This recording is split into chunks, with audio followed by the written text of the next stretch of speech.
अंतर्राष्ट्रीय राजनीति पर नज़र रखने वाले कई इतिहासकारों का मानना है कि पाकिस्तान 1947 में जब अस्तित्व में आया तब से लेकर आज तक कई रणनीतिक चूक कर चुका है। इन चूकों में 1971 में भारत पर हमले को पाकिस्तान की सबसे बड़ी भूल माना जाता है। ये इतनी बड़ी भूल थी कि पाकिस्तान का विभाजन हो गया और बांग्लादेश नाम के एक नए देश का जन्म हुआ। पाकिस्तान की कई और ऐसी भूलें हैं जिन पर कम ही बात होती है। 1971 में भारत के साथ युद्ध के बाद पाकिस्तान ने चीन के साथ गठजोड़ किया। पाकिस्तान ने चीन से दोस्ती, गरीबी और रणनीतिक योजनाओं को ध्यान में रखकर की थी। पाकिस्तान का चीन के करीब जाने का ये तर्क भी था कि उसकी सुरक्षा के लिए ये ज़रूरी है। लेकिन कई विशेषज्ञों का कहना है कि चीन के करीब आकर पाकिस्तान ने अपना भला से ज़्यादा नुकसान किया है। चीन के उभार और पाकिस्तान से करीब आने की कहानी साथ साथ चली है। पाकिस्तान के साथ चीन की करीबी में भारत एक बड़ी वजह रहा है। चीन भी भारत के साथ युद्ध कर चुका था और दुश्मन का दुश्मन दोस्त होता है। ये सही बात है कि चीन ने 1962 में भारत पर हमला किया था, लेकिन आज की तारीख में दोनों देशों के बीच समृद्ध व्यापारिक रिश्ते हैं। पाकिस्तान को ये लगता है कि चीन से करीबी अमेरिका पर उसकी निर्भरता कम करेगी, क्योंकि अमेरिका भारत से भी दोस्ती रखना चाहता है। पाकिस्तान को ये भी लगता है कि चीन से दोस्ती के कारण उसकी अर्थव्यवस्था की हालत ठीक होगी। पाकिस्तान के इतिहासकार मुबारक अली मानते हैं कि पाकिस्तान ने बनने के बाद से ही कई ऐसी गलतियां की हैं जिनसे आज तक वो बाहर नहीं निकल पाया है। मुबारक अली कहते हैं, नेहरू ने अमेरिका को खारिज किया तो जिन्ना ने अमेरिका को इसलिए अपनाया कि कुछ फंड हासिल होगा। जिन्ना को लगा कि अमेरिका ही एक ऐसा देश है जो पाकिस्तान की मदद कर सकता है। लेकिन सबसे बड़ी गलती यही थी कि पाकिस्तान को शीत युद्ध के दौर में नेहरू की तरह किसी का भी पक्ष नहीं लेना चाहिए था। मुबारक अली कहते हैं कि इसके बाद पाकिस्तान ने 1965 में भारत के साथ जंग में अमेरिका पर भरोसा किया कि मदद मिलेगी, लेकिन अमेरिका तटस्थ रहा। 1971 में भी भारत के साथ जंग हुई और एक बार फिर पाकिस्तान को लगा कि अमेरिका मदद करेगा, लेकिन ऐसा हुआ नहीं। अमेरिका अगर मदद करता तो पाकिस्तान का विभाजन नहीं होता, लेकिन बांग्लादेश बन गया। चीन के वफादार सहयोगी कंबोडिया, ईरान, म्यांमार और उत्तर कोरिया रहे हैं, लेकिन इनके साथ कोई गरिमापूर्ण संबंध नहीं रहे हैं। चीन और रूस के संबंध अधिनायकवादी सत्ता के चश्मे से देखे जाते हैं। दुनिया भर के कई विश्लेषक मानते हैं कि चीन का अपना सहयोगियों के साथ अवसरवादी और चालाकी भरा रिश्ता होता है।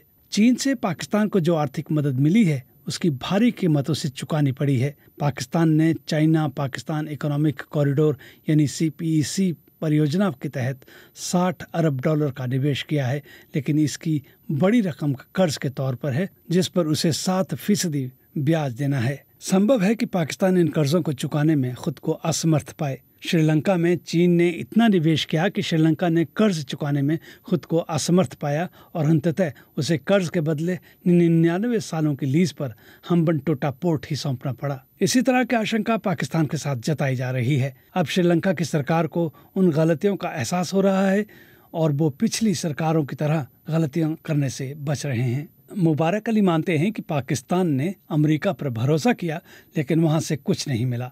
वो कहते हैं, हर मुल्क अपने इतिहास से सबक लेता है, लेकिन पाकिस्तान ने सबक नहीं लिया। अमेरिका पर जो निर्भरता थी वो अब चीन पर आ टिकी है। चीन पर जिस कदर की निर्भरता है वो खतरनाक स्तर पर पहुंच गई है। यहाँ तक कि चीन पर पाकिस्तान में आम लोगों का भरोसा लगातार कम हो रहा है। हमने अफगानिस्तान में रूस के खिलाफ तालिबान को खड़ा किया, अब हमारे लिए वही नासूर बन गए हैं। पाकिस्तान में चीन निवेश इसलिए भी कर रहा है क्योंकि उसके व्यापक हित जुड़े हुए हैं। चीन ने दक्षिण पश्चिमी पाकिस्तान जीवानी में एक नेवी बेस बनाने में भी दिलचस्पी दिखाई है।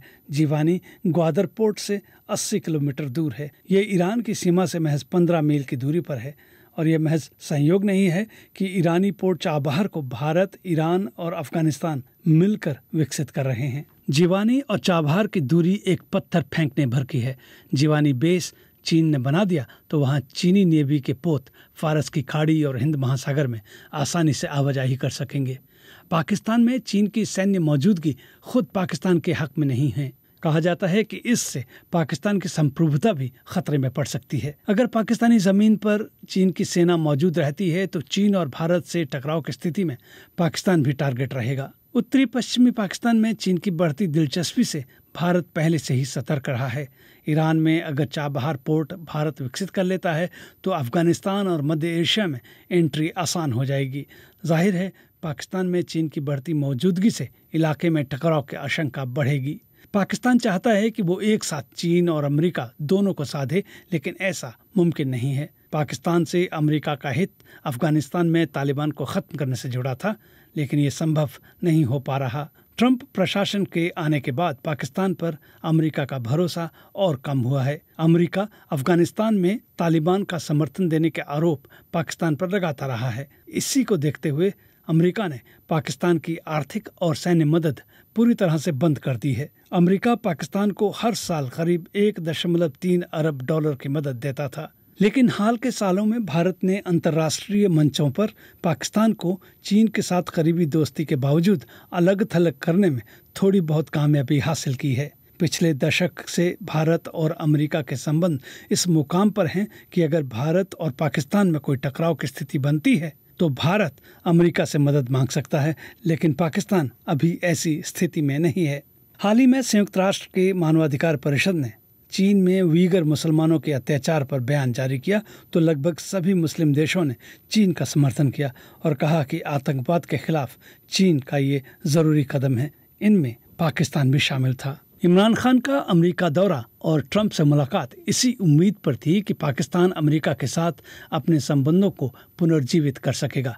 पाकिस्तान अमेरिका का सहयोगी 1947 में बनने के बाद ही बन गया था। ऐसा इसलिए भी था क्योंकि जवाहरलाल नेहरू ने अमेरिका की साझेदारी को खारिज कर दिया था। भारत सोवियत संघ के करीब रहा और पाकिस्तान ने अपना नफा नुकसान देखकर खुद को अमेरिका के साथ रखा। 1954 से 1965 के बीच पाकिस्तान को अमेरिका से 1 अरब डॉलर के हथियार और रक्षा सहयोग मिले। उस वक्त ये एक बहुत बड़ी रकम थी। सोवियत संघ ने जब अफगानिस्तान पर हमला किया तो दोनों देश और करीब आ गए।